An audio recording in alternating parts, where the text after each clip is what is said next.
Indonesia, kita perlu mengetahui apa sih arti studi Islam. Studi Islam berasal dari dua kata, yaitu studi dan Islam. Studi berarti upaya yang disengaja untuk mempelajari atau untuk mendapatkan suatu informasi, sedangkan Islam berasal dari kata aslama yang berarti penurut atau perintah. Studi Islam sendiri adalah upaya untuk mempelajari hal-hal yang berkaitan dengan Islam atau agama, atau juga dapat disebut pelajaran yang berkaitan atau dikaitkan dengan Islam atau agama.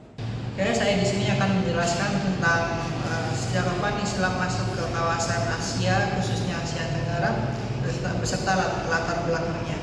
Jadi untuk proses sosialisasi Islam di wilayah Asia sendiri, khususnya di wilayah Asia Tenggara, itu dimulai sejak abad ke-7 Masehi hingga abad ke-13 Masehi. Pada tahun-tahun tersebut Islam disosialisasikan atau disebarkan dengan pendekatan sosial dan budaya. Kemudian pada akhir abad ke-13 atau awal abad ke-14 mulailah didirikan beberapa kerajaan Islam, seperti kerajaan Samudra Pasai ataupun Kesultanan Malaka. Didirikannya kerajaan Islam ini menandakan dimulainya studi Islam di kawasan Asia.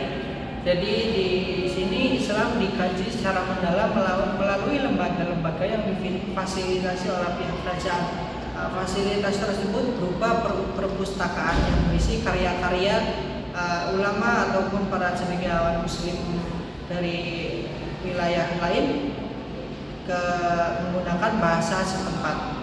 Adapun latar belakang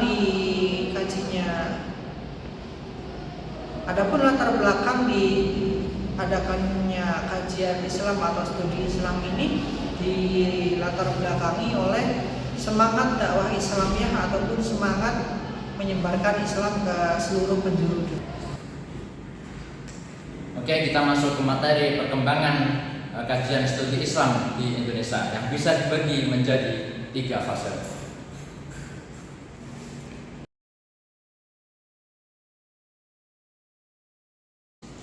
Yang pertama, yaitu fase masuknya agama Islam di Indonesia. Agama Islam sendiri masuk ke Indonesia melalui jalur pedagang-pedagang muslim dari luar yang berlayar di Indonesia. Pada awal mulanya, kajian pendidikan Islam masa itu belum bersifat formal, hanya sebatas interaksi maupun pergaulan antara pedagang muslim dengan masyarakat setempat.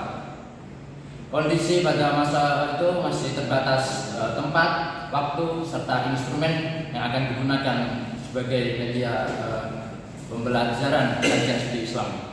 Yang kedua, yaitu fase masa penjajahan.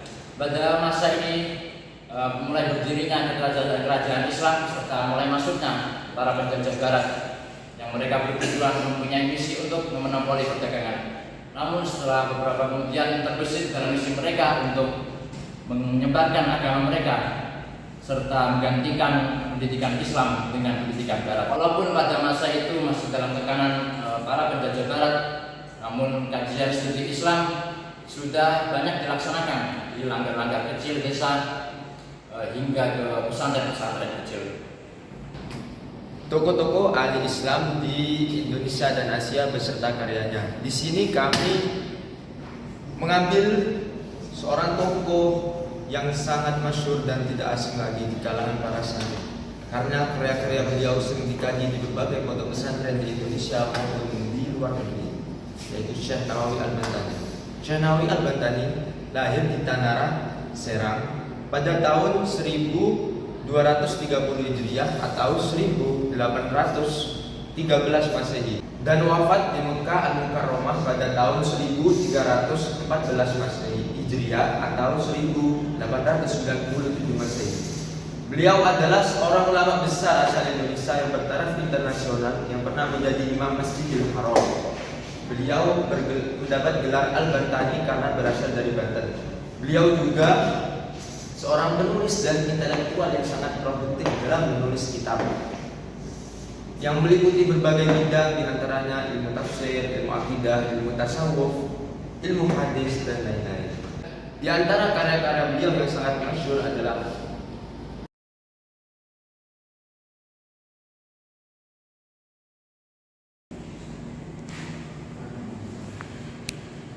Salah satu tokoh Islam di Indonesia yang terkenal, beliau adalah Profesor Dr.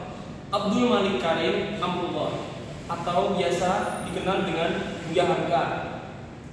Beliau lahir di Agam, Sumatera Barat tahun 1908 dan beliau wafat di Jakarta dalam usia 73 tahun pada tahun 1981.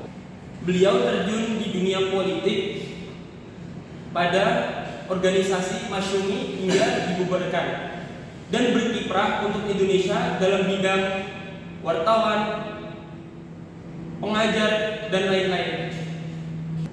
Buya Hamka bukan hanya sebarang penulis.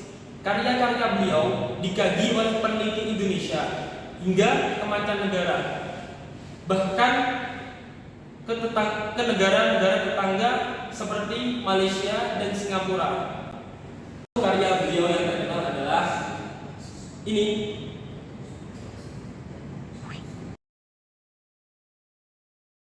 Studi Islam yang ada di Asia itu kamu.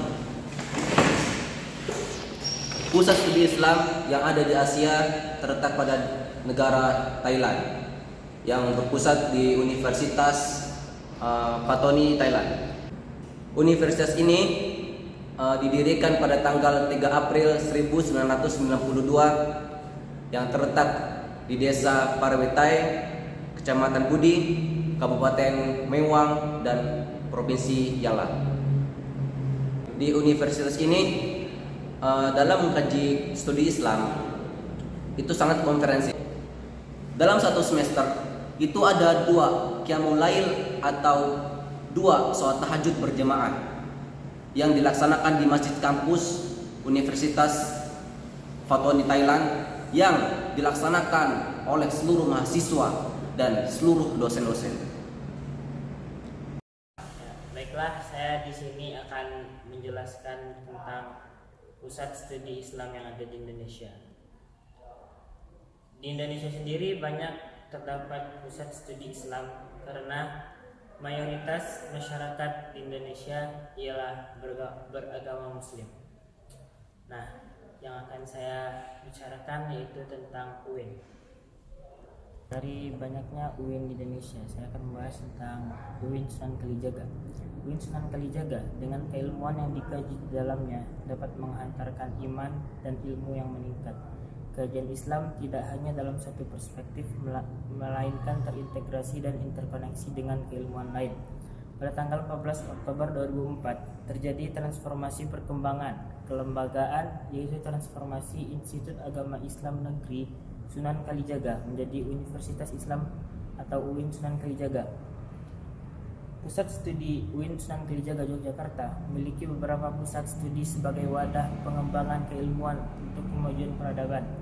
Di antaranya yaitu Pusat Studi Keberagaman Agama, Pusat Studi Islam di Asia Tenggara, Pusat Studi Wanita, dan masih banyak lagi. UIN Sunan Kalijaga juga mempunyai Pusat Studi Islam dan Transformasi Sosial. Itu adalah lembaga penelitian di bawah Universitas Islam Negeri UIN Sunan Kalijaga.